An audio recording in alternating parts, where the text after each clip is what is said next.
Kaz, you're up. Okay. So,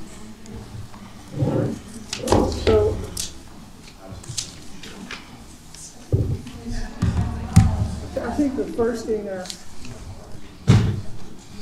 we're going to go over is our budget is mostly the same, with a few different additions, additions. I'm on page 25.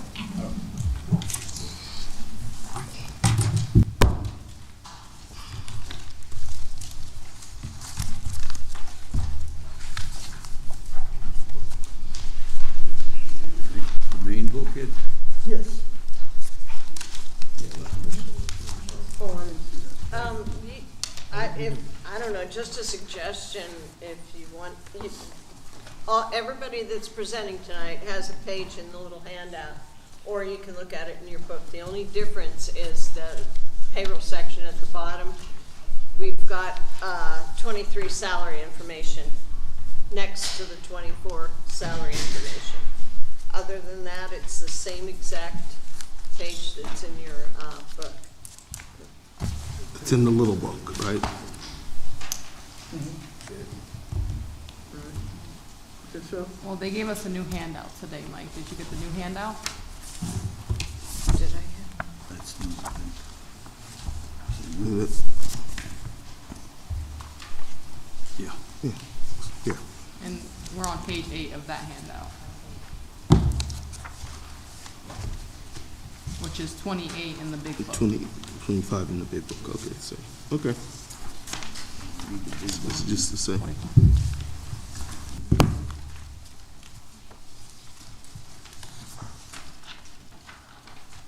you ready to go? Okay. Yeah. Okay, so hopefully everyone can hear me fine. So when we get into our expenses are basically the same as last year. There may be one or two additions, and those additions are gonna come out of 4045 or education and training. And that is because of, Mr. Katowski is gonna go to the PA League of Cities convention. That's the only difference there. Then there's going to be a difference in our postage. The difference in our postage, the reason of the increase in the postage is because our rate is going up on January 12th, 2024, is the date that the rate will go up. The post office is going up on all first-class mail. We normally, in 2023, our amount was .584 cents, and it's going to go up 3 cents to 61.614. So that's why we have the increase in that. Then if you look down a little further into 4059, we have an increase there with our other services and charges. And that increase is due to liens. The liens have gone from $26 per lien to $33.50 per lien. I've got a question about postage. Do you guys send out? Someone had gotten their reminder. They were on. Somebody just sent me their notice that they got their school tax bill. Is that? All right. So what happens with the school bills? If they're on the installment plan, they have 4 equal amounts of the face amount. We do not send them another bill. What we do is at the end, like this time of year in November, we send a reminder notice of all unpaid tax bills. So they may have gotten that because they haven't paid it off because the 4th installment isn't due until 12/15. So what we tell people is that we give you your first one, and we're in each duplicate, and we tell them to make 2 copies, and then we're going to send them a reminder notice because you're going to need 4 bills altogether. If we pay for it, we're supposed to charge a $5 duplicate bill fee. So we try to instill in them to make at least those 2 copies.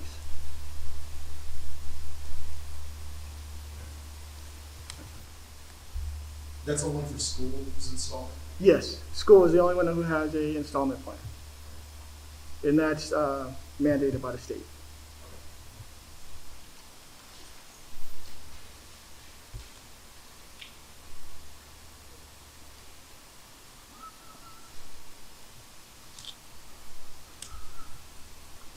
Oh, there is one thing that I did want to talk about, if there's no questions on our expenses, is that I wanted just to show,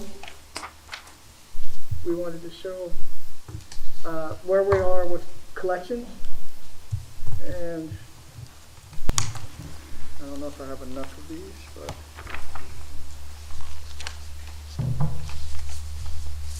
Can you pass these around?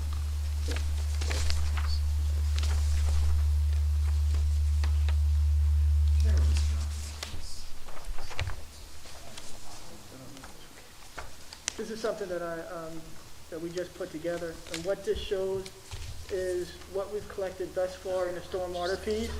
I think in the beginning, do you need me to, do I need to sit back? Is that me? I don't know if there's enough.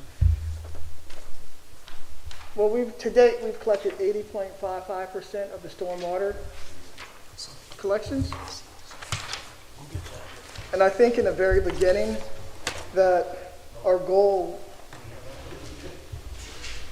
was to collect 65 to 70%.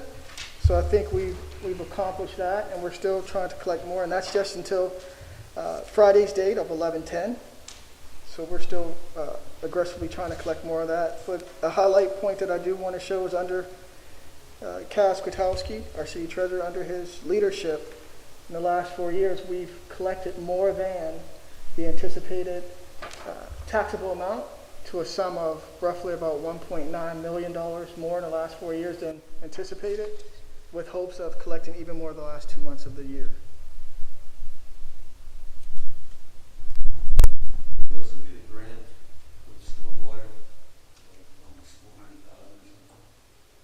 But I saw that we accepted that sometime in the spring or summer. Not that I'm aware of. Stormwater. We did apply for some funding that we received, I can't remember. We did apply for some stormwater funding for additional projects. Where'd it go? Into stormwater projects, that's for actual projects, not to bank into the capital fund. We don't put grants into the general fund normally. There's a few, but for the most part, we.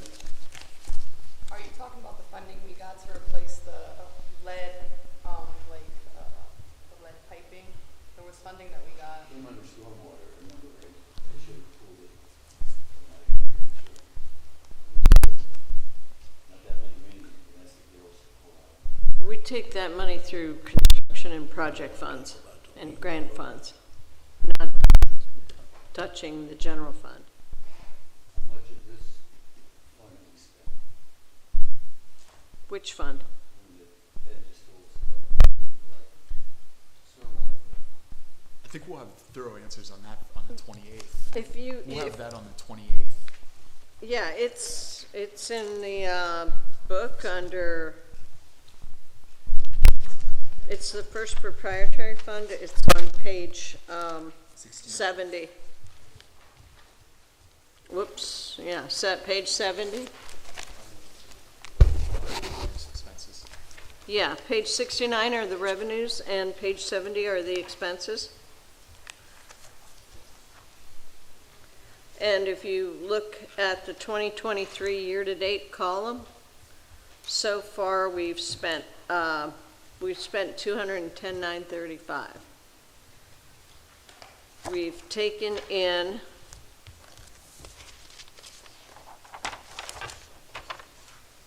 $1,373,000. Now, the first couple of years, the intention was to let the balance in the fund balance build up a little bit so that we had enough to tackle big projects, do preventative maintenance, and have enough to cover any type of emergency that comes up. And I'm sure Chuck Zisk can explain that a lot better than I just did. Question, between the salaries on page 8, I can see that the 2023 to the 2024, there's a jump. What's the jump for the salaries? In my department? Yes. Probably contractual. It could also deal with overtime. There is a big jump in overtime there, and that has to do with the stormwater fee collection. So when we took this on, Which line? For the 11? Go one column further left, because right now you're looking at the year to date instead of the year. So Yeah. there was a drop in 2023, that's what the difference is. So Well, that's we're just, only that's through- just through 11, or through 10 months instead of 12. We're good. we're good? Okay.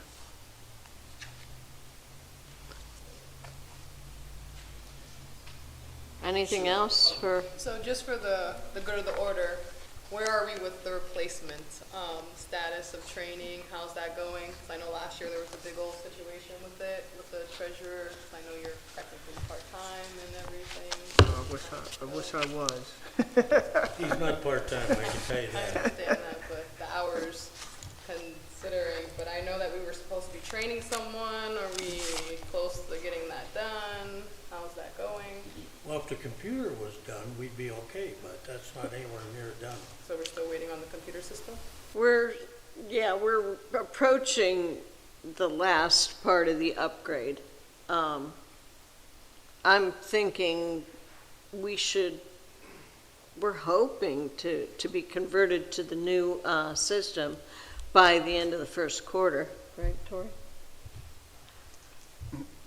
But yeah, a big part of that is the treasurer's office, and there's a lot of customization, and Ed is the authority on the customization of that program, so, yeah, we I'd we like need to him to be say, working on that. He's doing his job. I mean, there's nobody complaining about not getting their money. Not one taxing body. The money's deposited every day. You asked that question. And there's no problem. So, to me, he's doing his job. I see no problem with it. I'm satisfied with his work. He continues to do a great job. My employees, I would like to take credit for what he said, but I can't. They're the ones that do the everyday job every day. We had a gentleman today, one of my employees, went outside to take care of a lady with needs. We took care of her bill outside because she can't get into the building because of the construction. It was for her to go through security and all the other paraphernalia. It was easier for us to go outside and greet her. Chuck's seen me go out and actually collect from people on the street. If they have trouble, I'll go to their house. We've been very proactive in how we help people. My employees are all trained to be, we get them on the worst day of their life. Nobody wants to pay taxes. So when they come into my office, they're going to be treated with respect. We help them so that they know their options. I think that's why our collection rate is up. And a lot of it has to do with him. I know there was a lot of discussion about him, but I'll go to bat for this guy. Without him, I'd have to have a computer department in my office quite a bit. Or you would just have to have more people trained on the system versus. It's not only relying on one that, person. but just to set this up, this is not a job, this is a job for the IT department, okay? This is not a job for anybody in my department. We're talking about putting a whole new system in, okay? If I had to call IT down, like the police department does, they'd be down in my office every day because we have to get finance hooked up, possibly code enforcement, and my department. It's not somebody just learning how to use a computer. We're setting up a whole new system. And it's got to be, we ran a test not too long ago. And, it's got to be perfect. We can't have any flaws in the system out there. So, he's got knowledge in computer. He's doing much more than my deputy right now. I mean, we're getting a bargain with him. He's doing his job. I have no problem with him. I'll go to bat for this guy. I want him treated just like any other employee is here. There's other people they got part-time jobs, they're doing other things too, okay? And as long as he's doing his job, I have no problem. He's So, here, he's For getting. the record, as of right now, it's not happening. What? We had him put in his resignation twice and it's. That was my mistake, okay? Oh, okay. That was my mistake. I was bullied into it, and it'll never happen again. You heard that from me. It will never happen again. I should have never let him do it. You know, that's my call. And I'll go, you know, bring out the Bible, I'll swear on it, that's my fault. So, this guy's doing his job, he's my assistant, and quite frankly, I think he's an asset to the city.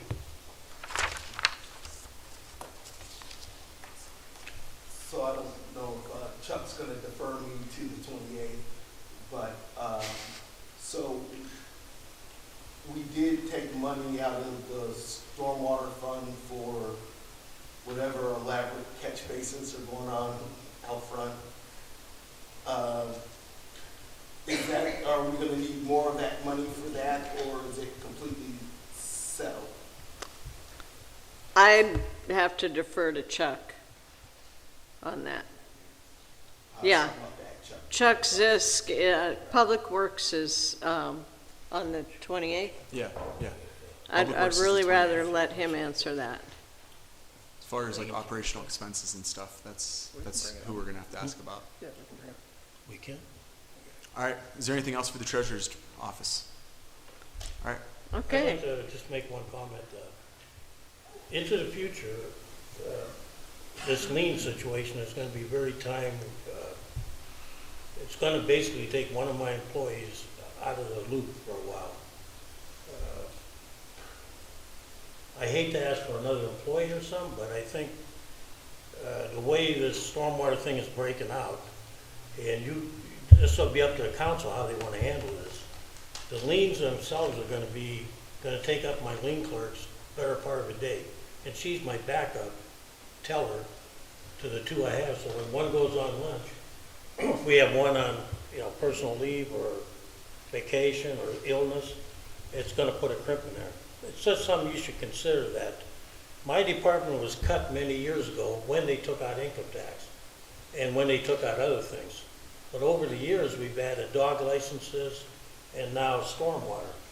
So I don't care how we do it, but somewhere, we're gonna probably need another employee or a half-time employee, something, to take up the slack. how much do you guys have with dog license? Because we're the only municipality in the county that collects them ourselves, and I know the county courthouse is where most people are going for it and anywhere else. Is that taking up much of your responsibilities? But Do we need to examine the fee as well? you might want to examine the fee. There's only several thousand dog tags that we do throughout the entire year. But I think where the bigger problem is that when it comes to the stormwater, and I think you may talk about this when Chuck is here, so I really don't want to get ahead of ourselves, is that we just sent out those reminder notices. Of those reminder notices, it was roughly around 9,000 reminder notices were just stormwater fees alone. Yeah. So at the end of the year, we're going to have to lien the ones that aren't paid. So we're talking about, let's just say if it's half, that could be 4,500 that we would have to lien, or council's going to have to decide what they're going to have to do with those. I mean, as the year progresses, I mean, we can keep a close eye on that, and we can let you know what those numbers look like, Yeah. if that's what you want. Yeah. And when you have to make that decision on how you're going to move forward with that. This is more a warning for 2025, it sounds like. But this is going to happen in 2024. Can I ask why you didn't put that in your budget if you needed for them? This is the help time to bring it up. What's that? Your employees. Well, we've been discussing this with Public Works for a long time, and they promised us they were gonna take care of it. It didn't happen. And, I mean, we can get by for a while, but long range, it is a problem, okay? Well, I can see that. I mean, my confusion is this. Yeah, I I'm understand. running your office and I need an employee that has been on this budget asking for it. I understand.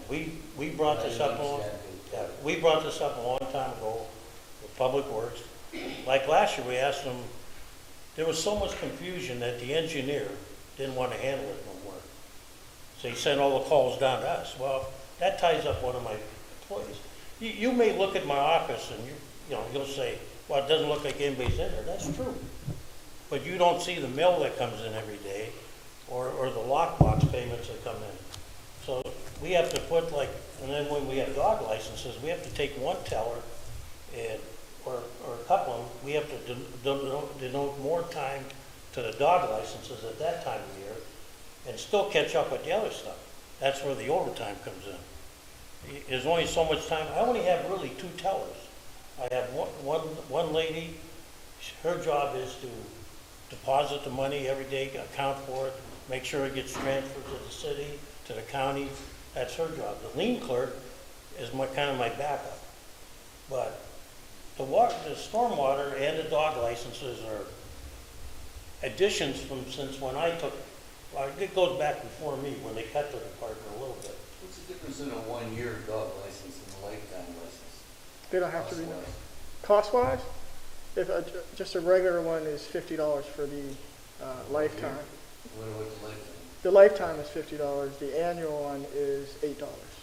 If it's spayed or neutered, then it's $6. If you're a senior or disabled, then it goes down to $4. And maybe that's something you want to consider about making it, Yeah, updating it. Make it dog friendly. I know. All right. Any other questions for the treasurer's office? All right. Thanks, Cass. Okay, thank you. All right. We're moving on to the controller's office. And if you need any questions, feel free to come down. Come down. Okay. Sure. All right, so if you look at my office here on page 9, oh, wait, you look at, yeah, we can just look at this one, page 9 of the handout. Leave it, yeah. So as far as the operating expenses, the expenses are the same as in 2023. There were no increases there.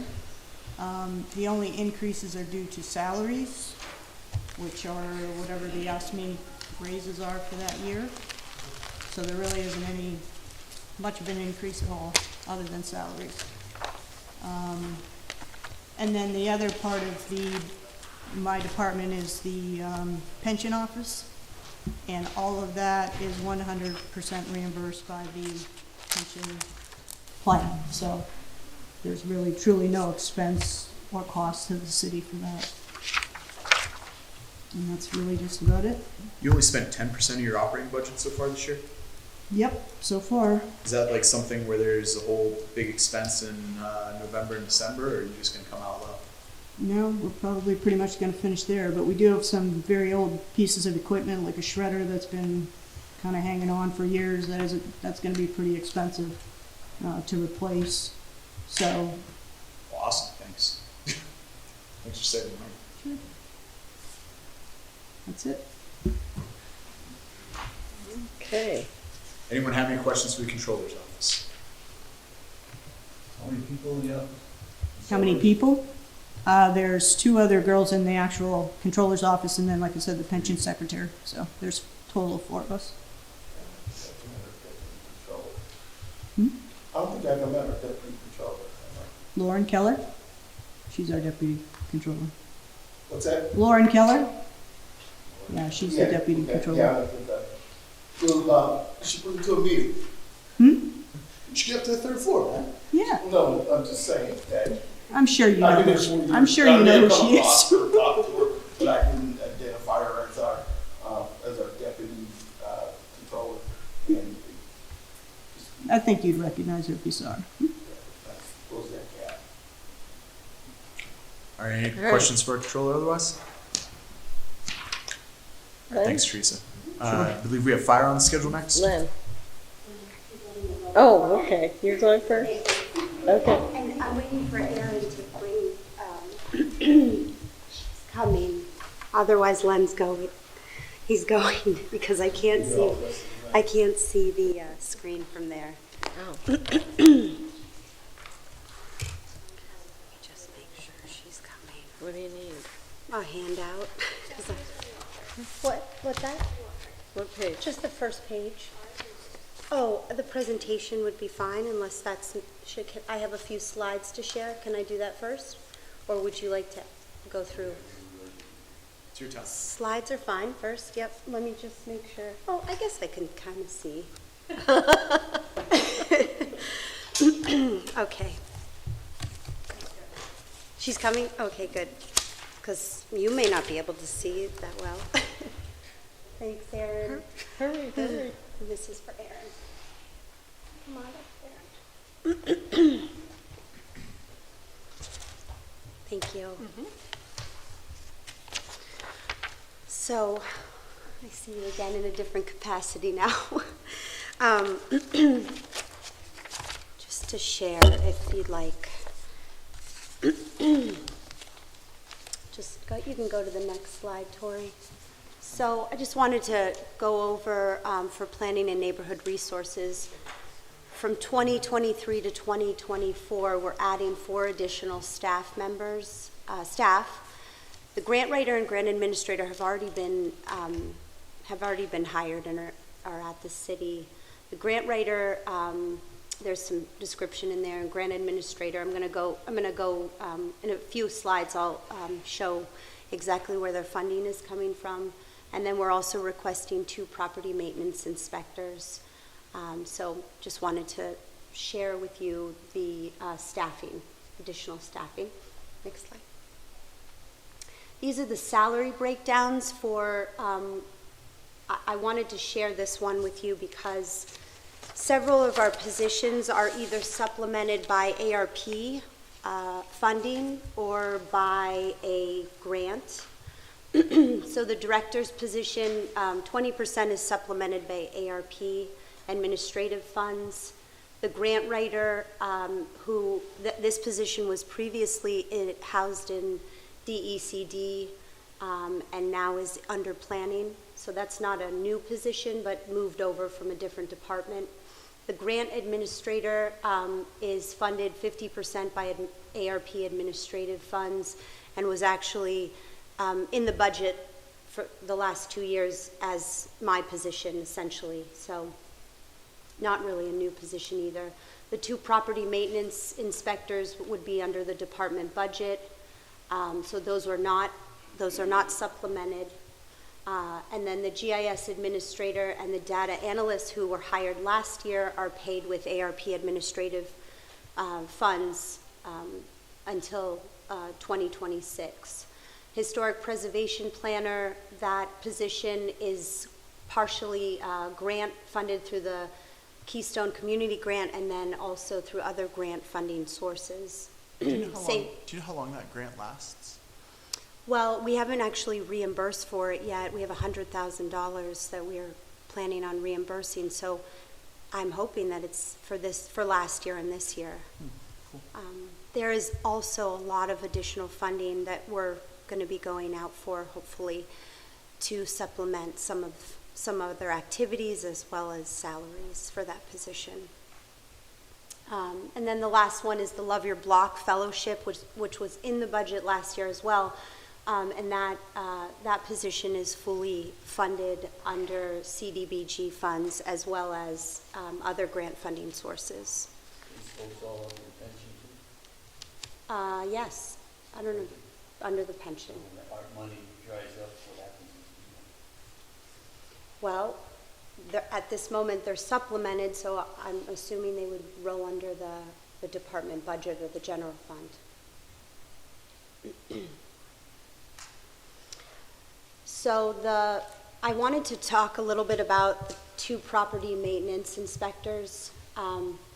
First, I want to historically, I don't know if you're aware, but before 2004, there were 8 inspectors, property maintenance inspectors at the city of Erie.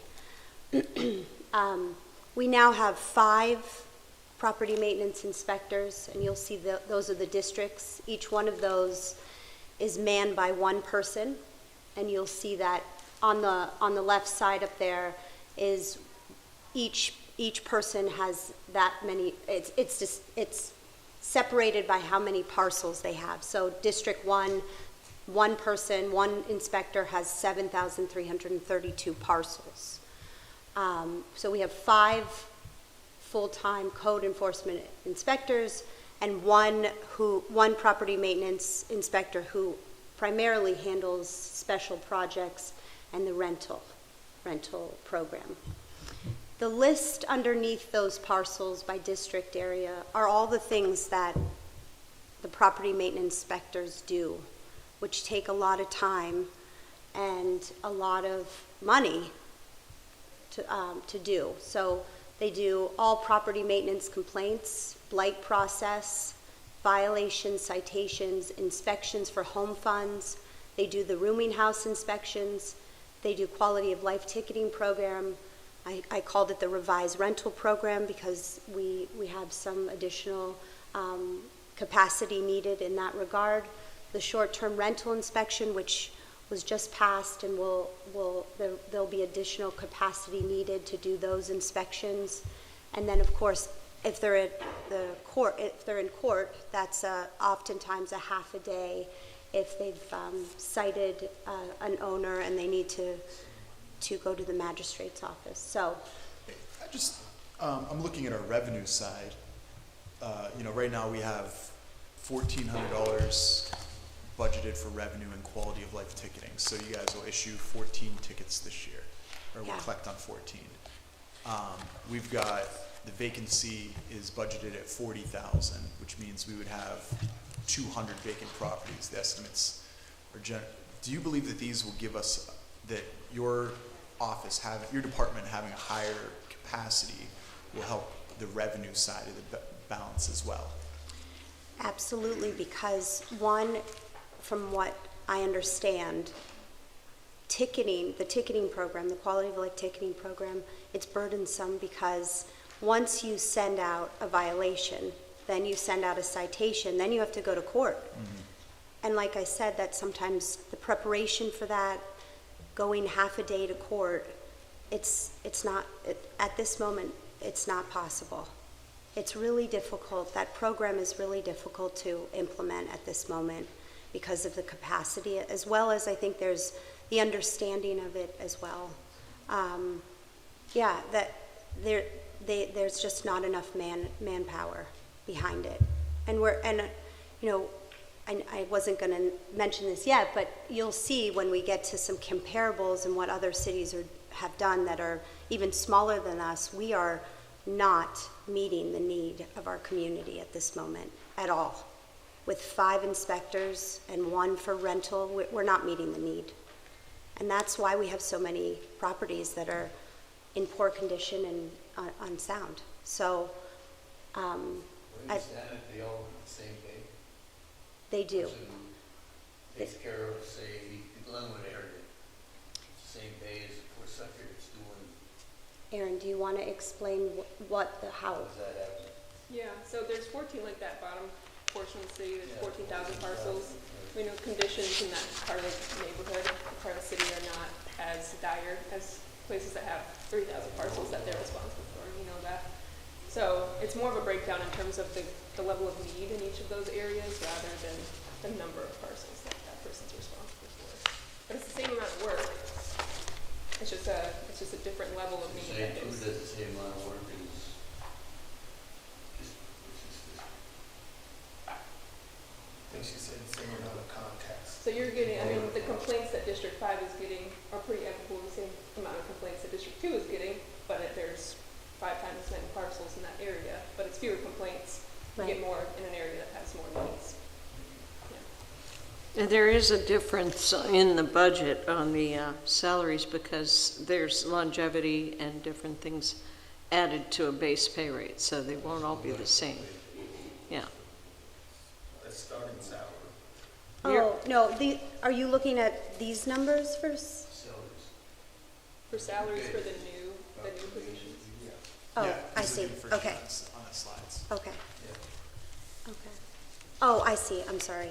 Yes, that's right. It's kind of like the terrible over here when you go out and fire somebody in the morning for all day, and then you go out there 3 o'clock and hire them again for all day, and it works the same day. Yeah. You have the amount of work and the amount of money. I was just wondering, explain to me that.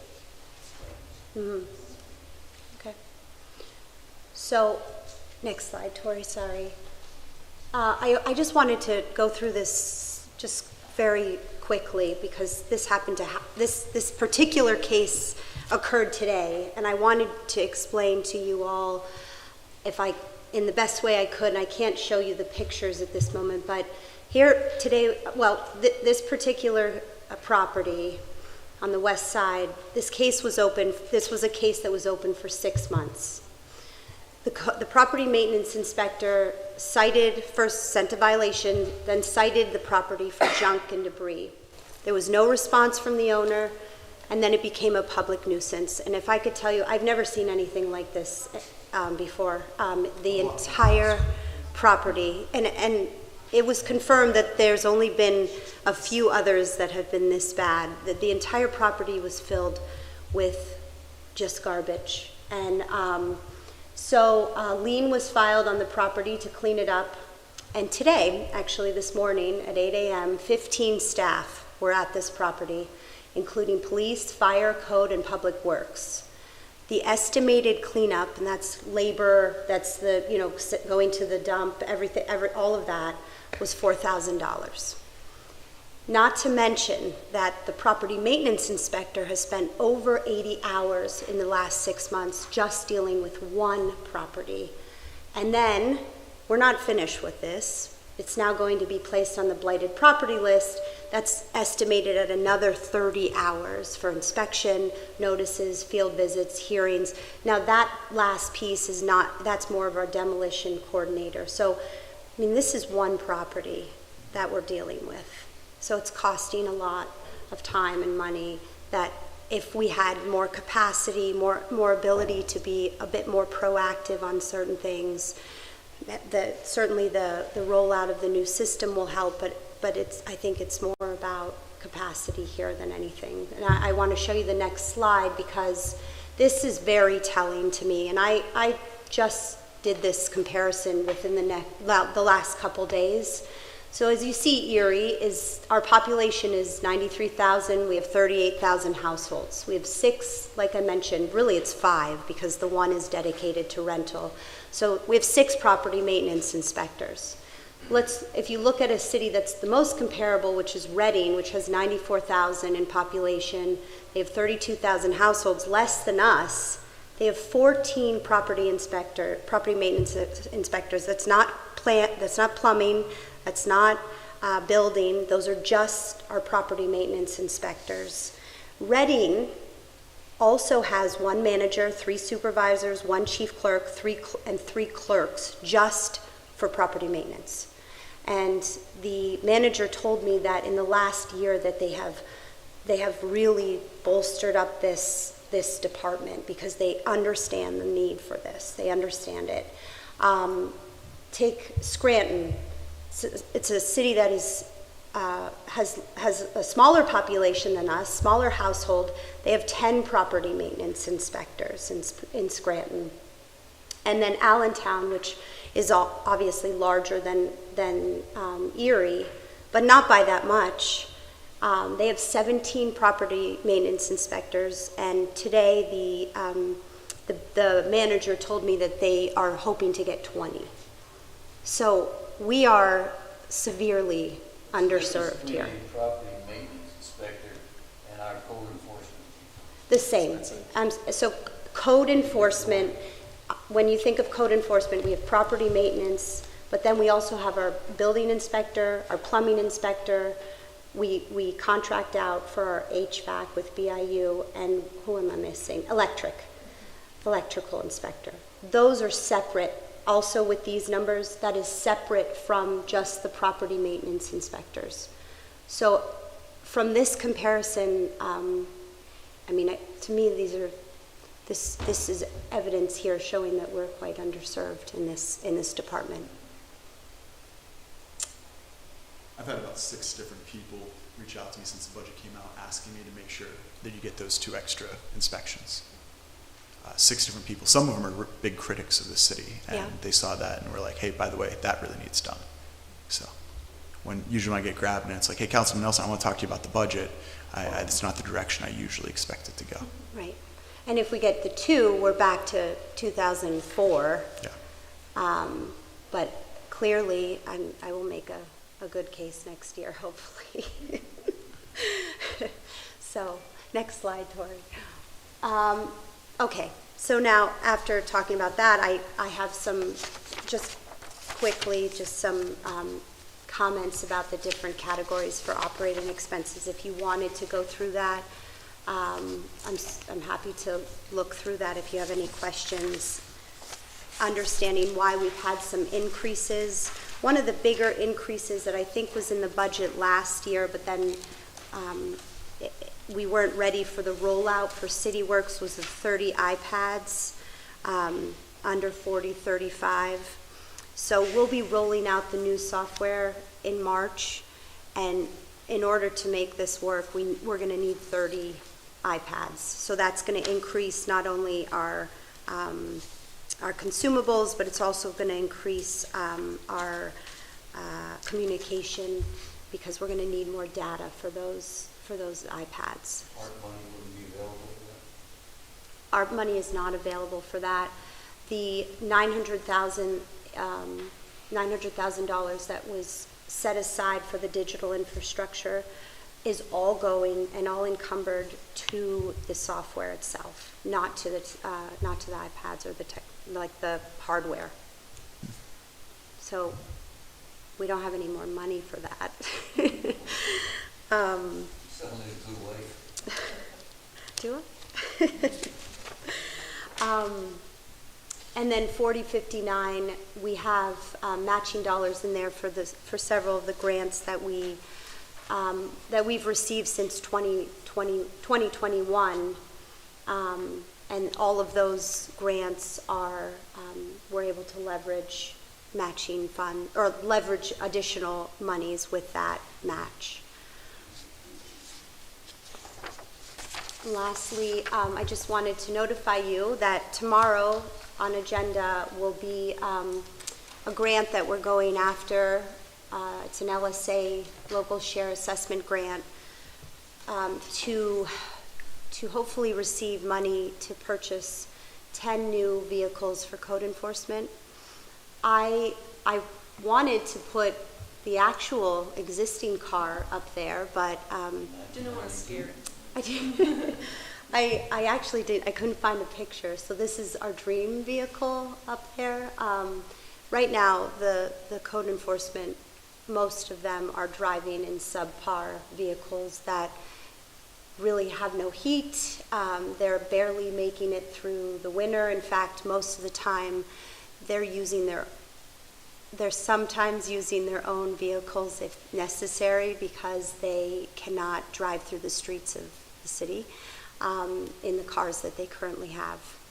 I have personally been in them, and we hope to take all of you in January on a road trip around the city of Erie. So we're excited to be in the running for this grant and hope that it will be successful for the department. And the resolution in front of you tomorrow is just to apply for the grant. It's not anything more than that at this time. So. Grant money's good money. I know you said that. I heard you say that. Yeah. All right, is there any other questions for the Oh, department? next week. Is there any other questions then? So, a Sorry. number of people were on grants, especially the ARP grants that are going to come out in the next couple of years. Do you have a projection of what the cost should be to the general fund in 2027? I'm sorry, Lisa. I have. Bring that back up.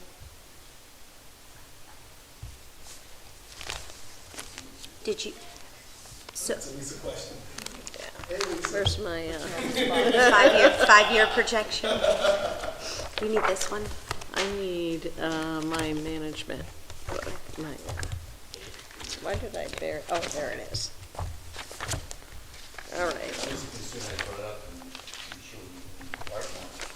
We're gonna have people that are on the street finally doing their job, and then money's up. I kind of want to do something like that, right, on the school board. The page 8, That's what I was taught. sorry. I'm telling a little story. It's true.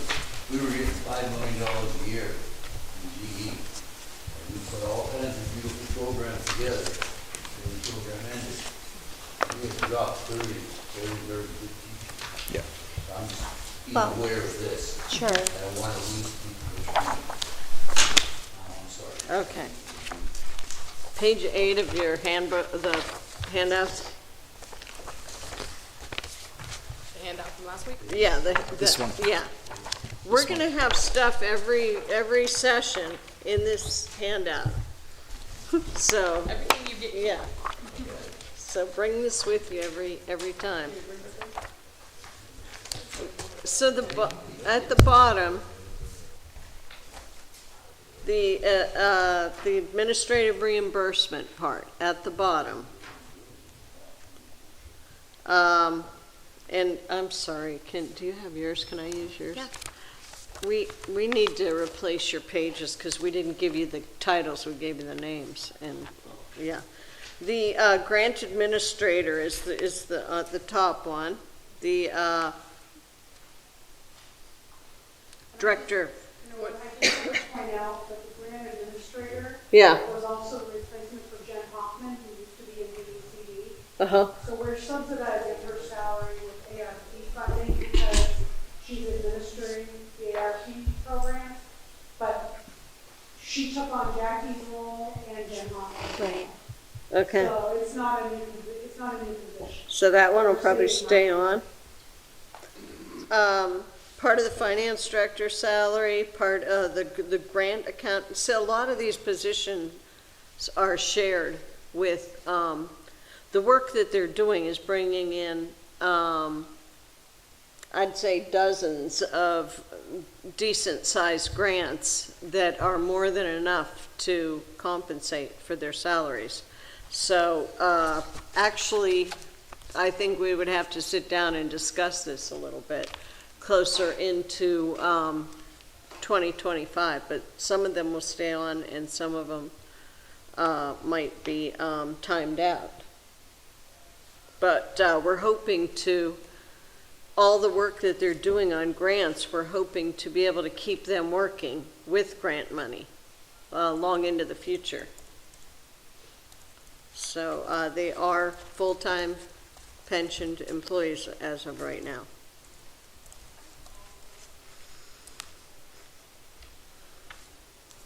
Any other questions? All right. Terrific. Thank you. Fire's up.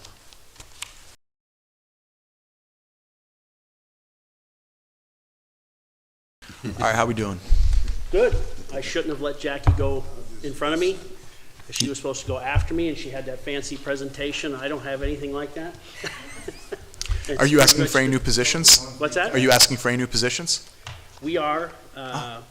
We actually added one new position this year through a grant. The inspector. The inspector, the K-9 inspector. He came in midway in the year, so the grant continues on midway through 2024, and we're hoping to keep him on. Horace and the K-9 inspector have been very helpful. He's He's back there. Horace, yeah. Because we have the extra inspector, but only for half a year, and we had to, get things arranged how we were gonna run with that extra inspection. We've done 100 more fire safety inspections. The K-9 inspector and Horace have done 42 investigations in the last 6 months. One person's already been convicted and is in jail. There are 5 other cases pending, 2 that they're working on right now. And there even have been some that they would have liked to have Horace on, but they couldn't because the area was just too hazardous for Horace because of all the debris, needles, drug paraphernalia, and all that stuff. Horace also helped in one investigation that actually the lady got, she had mental problems, and we got her assistance, not punitive or legal problems, but we got her some assistance because of the investigation and found out what was going on. So we intend on continuing to increase are the numbers of fire safety inspections that we are getting done. And the Horace has been an asset for mutual aid. So we hope that he continues to be busy. Hopefully he stops finding things. Because, let's face it, if they know they're going to get caught, we have that prevention thing going on. It's been a great asset, and we hope to continue to grow that. In fact, we've been working with the solicitor. You're going to see at least one ordinance for emergency services billing for the calls that we go out on, which will only be to the insurance companies, because insurance companies have those things built into the plan for costs for fires or car accidents and stuff like that. We'd like to. How's that coming along? Because I remember that conversation 4 years ago when I was a candidate. What is that? That looks like it's going to happen. Yes. Awesome. Yes. How much revenue are you guys talking? I'm not a numbers guy. We got to see how it works, but let's see. I can tell you how many motor vehicle accidents we went on.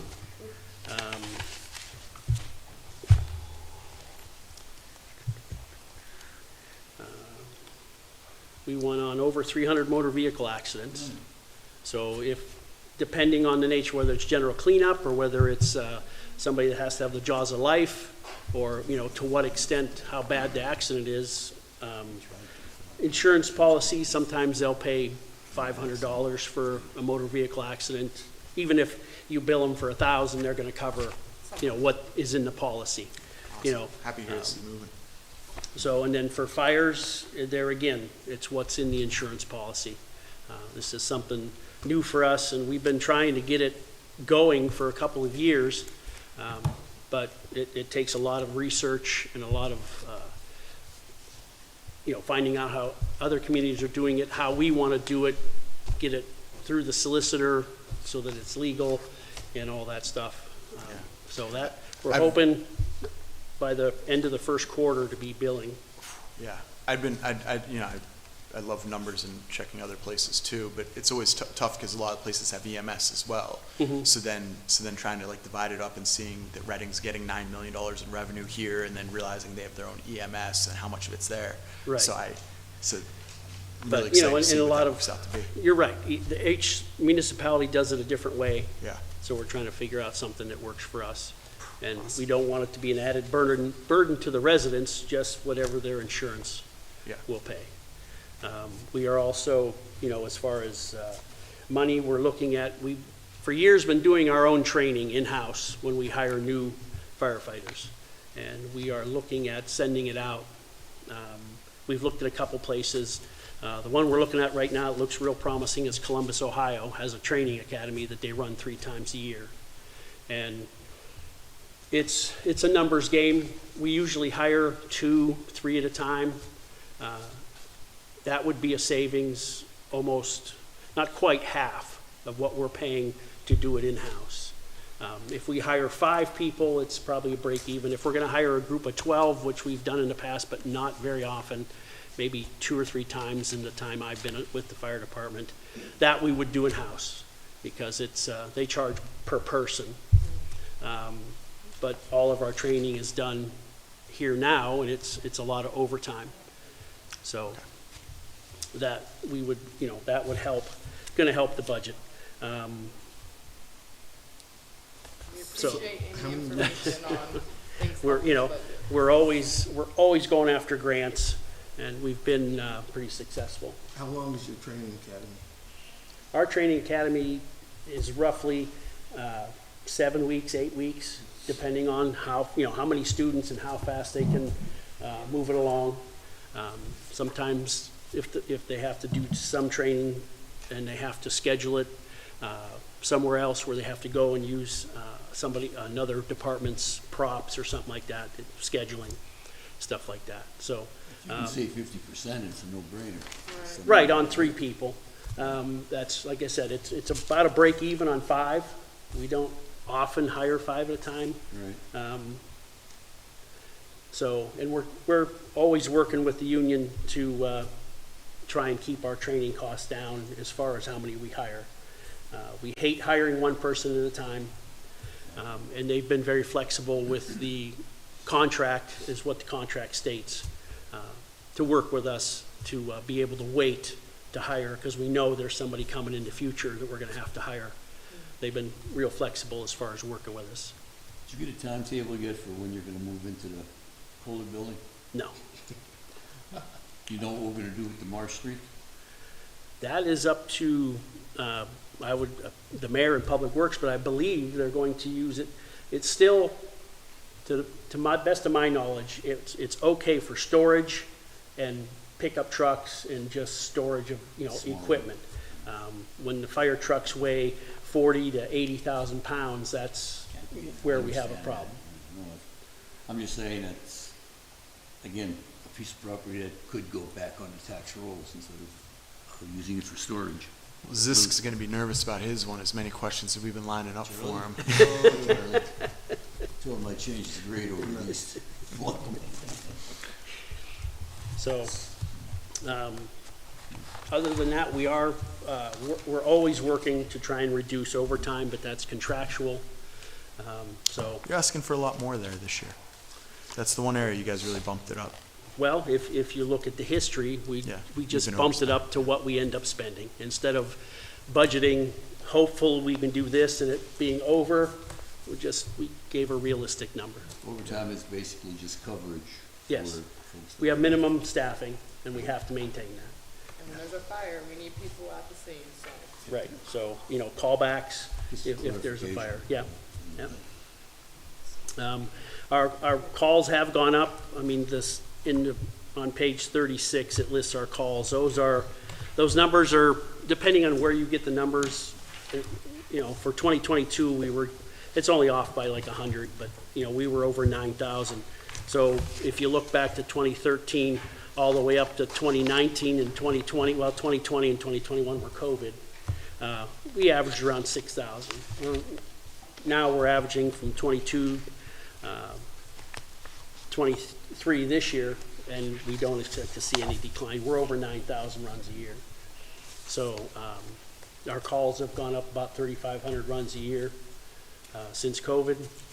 We did open up some of the areas that we didn't respond to all the time, and we've opened up some of the things we go to because of the EMS crisis that's going on, where there just aren't ambulances available. So we're going on more calls that we normally wouldn't go on, but the people need help.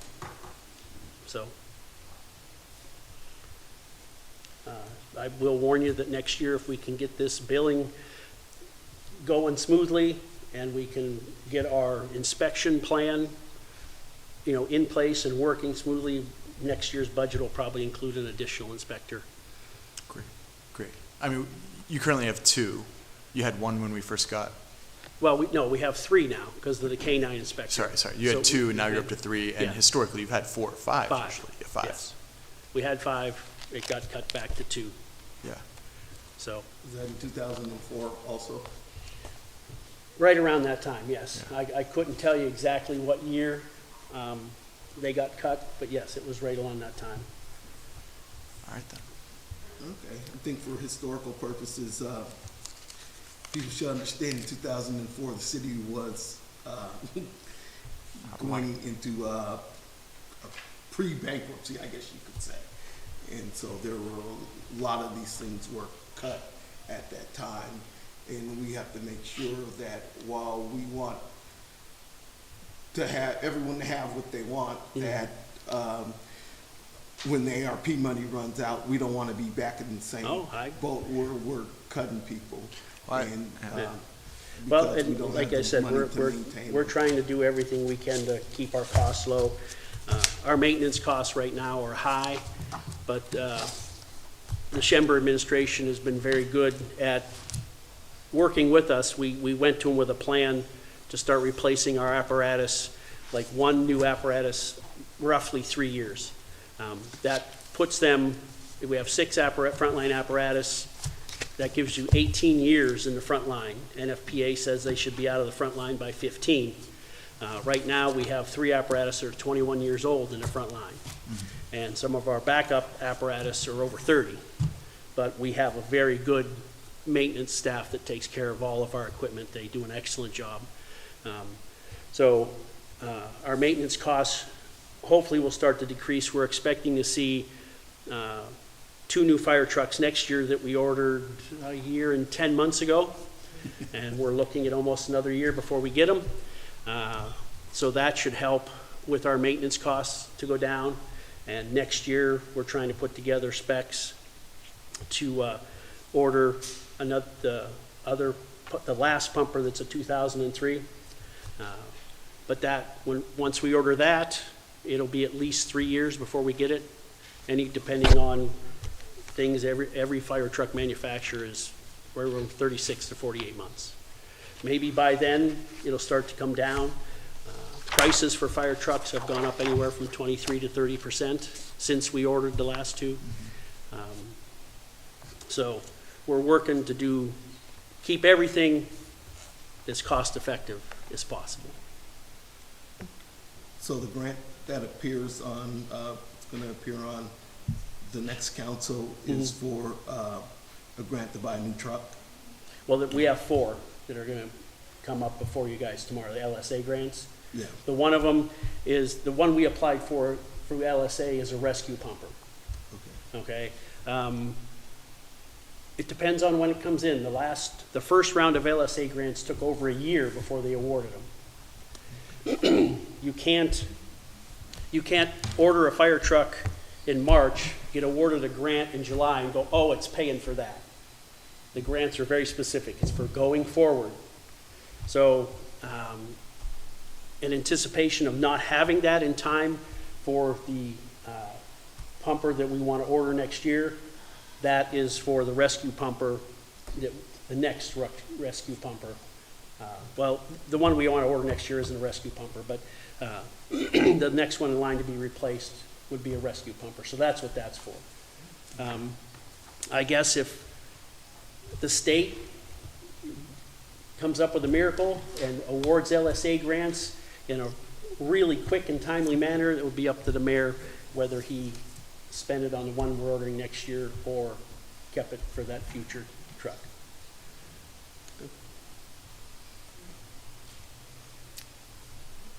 Okay. If that's everything. Any other questions? Yeah, do we have any other questions? So, were you looking at, just an inspector, or, were you looking at, adding, frontline employees also, or firefighters? No, we're just looking for the inspector. If we're gonna increase our complement of firefighters, we can't add 1, we have to add 20. It takes 20 firefighters to open up a company and have 5 guys assigned 4 shifts. So I would love to say, hey, I think I can get that past council, but There was a time when it was being done. Just, you know, so thank you. You know, I'm a realist. There's other things that we need, and we'd like to just make what we have the best it can be, and hopefully we're successful with these LSA grants and all the other grants we apply for. We apply for grants constantly. You know, a lot of folks don't know the good things you guys are doing. So Costello showed me the maps of the city that we now have on the GIS system. It's vitally important for you guys. oh, it's never ending. Shouldn't be a secret. Which is why their communication budget's going up. Well, that Yeah. and you know, software. Everything is software based now. Oh, yeah. Everything is electronic, and everything has a fee, an annual fee for their software. If you all are done and no more questions, I'll adjourn the meeting and then all the other side conversation can finish. I know Pam wants to get out of here. Now, yeah, Yeah. you done? Are we, any more questions for Fire? I think you did a lovely job at the presentation. Thank you did. very well. I just go on the record as saying, have council be updated before you do anything with Marsh Street and things like that. Don't bring it to us again saying, you know, we're giving it to the zoo, and then we've got nothing to say about it because it's on the record. Let's get together and make a plan. If that's the best plan for it, then great. But let's not do it before we know about it, that's all I'm saying. It's happening too often. Chief, you did a great job.